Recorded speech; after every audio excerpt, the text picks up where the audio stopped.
अस्सलाम वालेकुम। कल के वीडियो ब्लॉग में मैंने आपको कौमी सलामती कमेटी से आर्मी चीफ़ और DGISI की जो ब्रीफिंग थी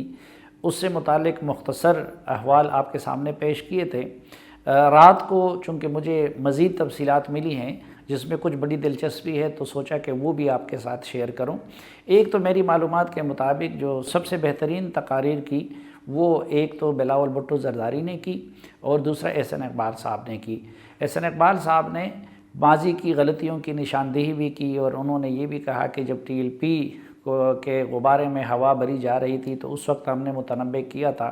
कि देखिए इसका क्या क्या नुकसान हो सकता है और मुस्तक़बिल में जाके ये कितना बड़ा प्रॉब्लम बन सकता है, लेकिन उस वक्त हमारी बात नहीं मानी गई। बिलावल भुट्टो ने भी ज़िक्र किया तफसील के साथ दहशतगर्दों के साथ मुज़ाकरात का। एक तो वो इस पे ज़ोर दे रहे थे कि जी वज़ीर आज़म क्यों नहीं आते। अब मुझे एक तो इस चीज़ पे हैरानगी होती है कि ख़ुद ये लोग कहते हैं कि ये पार्लियामेंट जाली है, ये वज़ीर आज़म जाली है, दूसरा उनकी मौजूदगी के बड़े मुतमन्नी भी होते हैं। और मुझे ये भी समझ नहीं आती कि जिस पार्लियामेंट को वो जाली कहते हैं तो उस पार्लियामेंट में हर मामले को लाने का डिमांड किस तरह करते हैं। या तो उन्हें इस पार्लियामेंट को जाली नहीं कहना चाहिए या फिर अगर जाली है तो उसमें बैठना नहीं चाहिए। अगर वो इसमें ना बैठे तो तब उनकी बात में वक़्त होगी, लेकिन वो पीपल्स पार्टी का उस हवाले से अपना एक फ़लसफ़ा है और बाकी जमातों का भी है कि हम मैदान को खुला नहीं छोड़ सकते। बिलावल साहब ने उसमें पहली मरतबा, चूँकि अब सबको पता है कि जनरल फैज़ हमीद साहब जाने वाले हैं, तो जनरल फैज़ हमीद पे उन्होंने बराह रास्त तनकीद की। उन्होंने कहा कि ये जो मेन स्ट्रीमिंग है ये वो कर रहे हैं।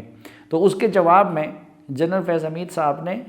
उनसे कहा कि किसी ज़माने में ज़ुल्फ़िकार भी दहशतगर्द तंजीम थी और उसकी भी मेन स्ट्रीमिंग हुई थी और उनके सरबराह भी मेन स्ट्रीम हुए थे। तो ये एक अलमिया है पाकिस्तान का कि जो लेफ़्ट के लोग हैं वो जब राइट विंग की जमातों की मेन स्ट्रीमिंग होती है तो उस पर तो तनकीद करते हैं, लेकिन जब ख़ुद लेफ़्ट के लोग हैं, मसलन MQM के साथ भी दहशतगर्दी जुड़ी हुई थी, बुरी बंदलाशी जुड़ी हुई थी, उसके मेन स्ट्रीमिंग पे कोई एतराज़ नहीं करता। लियारी गैंग का मामला है उस पे कोई एतराज़ नहीं करता। या फिर बलोच मिलिटेंट के साथ जब बात होती है बाफ़ी की या उनके साथ डीलिंग की तो उस पे वो एतराज़ नहीं करते। या माजी में जो लेफ्टिस्ट अफ़गानिस्तान में बैठ के पाकिस्तान में तख़रीबकारियाँ करवाते थे तो उन पे भी कोई एतराज़ नहीं करता ये लेफ़्ट के लोग। लेकिन अगर मज़हबी जमातों की या मज़हबी ग्रोहों की मेन स्ट्रीमिंग होती है तो उस पे फिर वो एतराज़ करते हैं। और यही अलमिया फिर हमारे मज़हबी या राइट के लोगों का है कि वो जब मज़हबी इंतहा पसंद उनकी मेन स्ट्रीमिंग होती है या उनके साथ मुज़ाकरात होते हैं तो उसको अप्रिशिएट करते हैं, उस पर तो एतराज़ नहीं करते। लेकिन जब लेफ़्ट के लोगों के साथ मसलन बलोच मिलिटेंट के साथ या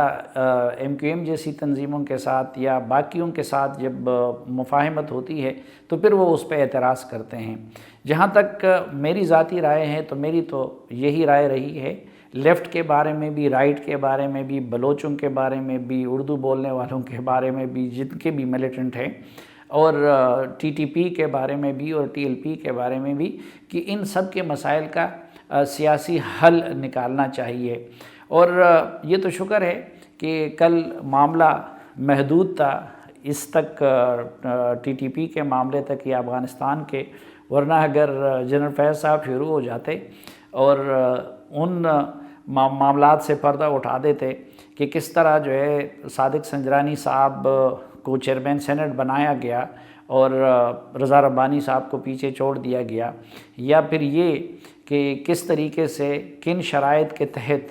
बिलावल साहब ने PDM को तोड़ दिया और अपनी पार्टी को उनसे अलग कर दिया। लेकिन बहरहाल एक अच्छी गुफ्तगू मैंने सुना है कि यूसुफ रज़ा गिलानी साहब ने भी की, और यूसुफ रज़ा गिलानी साहब ने कहा कि जब उनके बेटे को TTP ने अगवा किया था तो उनके बेटे की रिहाई के लिए वो लोग तैयार थे, लेकिन उसके जवाब में वो कुछ कैदियों की रिहाई चाहते थे। अगरचे उस वक़्त फिर यूसुफ रज़ा गिलानी साहब वज़ीर आज़म नहीं थे, लेकिन यूसुफ रज़ा गिलानी साहब ने कहा कि मेरा मौक़िफ़ यही था कि नहीं, तालिबान के कैदियों के बदले में मेरे बेटे की रिहाई नहीं होनी चाहिए, क्योंकि मैं وہ ایک ذمہ دار پوزیشن پہ رہا تھا اور میرے لیے میری ریاست اہم تھی۔ اسی طرح جو ایک دلچسپ تبصرہ کیا تھا وہ کیا تھا غفور حیدری صاحب نے۔ غفور حیدری صاحب نے ملٹری لیڈرشپ کو مخاطب کرتے ہوئے کہا کہ جی آپ اس عمران خان صاحب کو کبھی ہاتھ سے پکڑ کے چین لے جاتے ہیں، کبھی ہاتھ سے پکڑ کے ان کو سعودی عرب لے جاتے ہیں، کبھی ان کو ہاتھ سے پکڑ کے امریکہ لے جاتے ہیں، تو کسی دن ان کو پکڑ کے ادھر ہمارے پاس بھی لے آئیں۔ تو اس پہ ان کو آرمی چیف نے جواب دیا کہ حیدری صاحب یہ تو دیکھیں کہ کل اگر آپ کے مولانا فضل الرحمان صاحب وزیر اعظم ہوں گے اور ساتھ بیٹھے ان کے جو مختلف اس وقت لیفٹیننٹ جنرل تھے، ان کی طرف اشارہ کیا کہ ان میں سے کوئی آرمی چیف ہوگا تو وہ اگر مولانا فضل الرحمان وزیر اعظم ہوں گے تو وہ ان کے ساتھ بھی اسی طرح جہاں وہ لے جانا چاہیں گے تو وہ ان کے ساتھ جائیں گے۔ لیکن بہرحال ہم سب جانتے ہیں کہ غفور حیدری صاحب کس کنٹیکسٹ میں یہ بات کر رہے تھے، اور میں پھر یہ کہوں گا کہ پتہ نہیں یہ لوگ ایک طرف تو کہتے ہیں کہ یہ پارلیمنٹ جعلی ہے، یہ الیکشن جعلی تھا، یہ وزیر اعظم جعلی ہے، اور دوسری طرف جو ہے اس وزیر اعظم کی اس طرح کی نشستوں میں موجودگی کے لیے اتنے بیتاب بھی ہوتے ہیں، اور وہ وزیر اعظم بھی چونکہ اپنی حیثیت کو سمجھتے ہیں اس لیے وہ کبھی ان لوگوں کے سامنے آتے بھی نہیں ہیں، اور آئیں تو وہ جو کہا جاتا ہے کہ کس منہ سے آئے۔ تو یہ دو تین دلچسپ چیزیں تھی، میں نے کہا آپ کے ساتھ شیئر کر لوں۔ ایک جس کا بعد میں احسن اقبال صاحب نے نشاندہی کی ایک ٹی وی ٹاک شو میں، وہ یہ تھا کہ افغانستان کی صورتحال سے ان کو آگاہ کیا گیا، ٹی ٹی پی کے صورتحال سے ان کو آگاہ کیا گیا اور باقی معاملات سے ان کو آگاہ کیا گیا، لیکن یہ بات شاید وہاں پہ زیر بحث نہیں آئی کہ طالبان کی طرف سے سیز فائر ہونے والا ہے اور پاکستان کی حکومت باقاعدہ مذاکرات کا اعلان کرنے جا رہی ہے۔ جس طرح میں نے کل بھی عرض کیا تھا کہ میں نے کل کمیٹی کے اجلاس شروع ہونے سے پہلے ٹویٹ کر کے اس میں اپنی معلومات کے مطابق یہ بتایا تھا کہ عنقریب ٹی ٹی پی کے حوالے سے آج کل میں ایک اہم خبر آنے والی ہے، اہم اعلان آنے والا ہے۔ تو کل حکومت پاکستان کی طرف سے بھی اس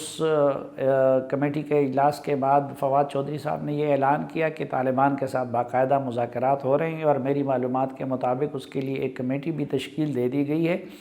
اور